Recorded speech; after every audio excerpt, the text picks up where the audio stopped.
Adik-adik pernah lihat siklus air ini di sekolah kan? Tapi tahu gak, ternyata Ternyata, ini salah loh. At least, gak sepenuhnya benar. Siklus yang sering kita lihat di buku itu cuma nunjukin 2% doang dari seluruh air tawar yang ada di bumi kita. Hah? 2% doang? Iya, sebagian besar air tawar, sekitar 70%, malah terjebak jadi es di kutub dan puncak gunung. Gak masuk siklus, gak ngalir, gak bisa dipakai. Dan sisa air tawar lainnya ngumpet di bawah tanah. Air hujan ada yang menyerap ke tanah, masuk ke celah-celah batu, nembus ke bawah sampai ketemu lapisan batu yang gak bisa ditembus. Di situ, dia ngendap, jalan pelan banget menuju laut.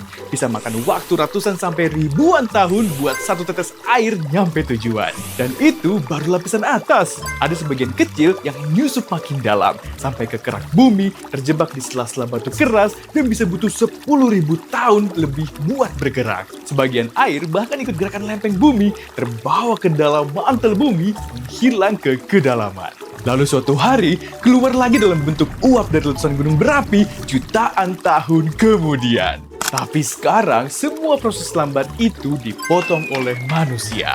Kita nyedot air tanah dengan cepat buat irigasi, pabrik, dan industri. Padahal begitu aquifer kering, perlu puluhan tahun buat pulih. Dan kalau sampai terkontaminasi, bisa nggak bersih lagi selamanya. Bagian siklus air ini yang paling penting dan paling rentan justru nggak pernah digambar di buku pelajaran. Jadi, kalau kita terus minum dari bawah tanah tanpa mikirin konsekuensinya, bisa-bisa generasi selanjutnya air bersih jadi komoditas langka. Seperti udara bersih yang langka di Jakarta ini.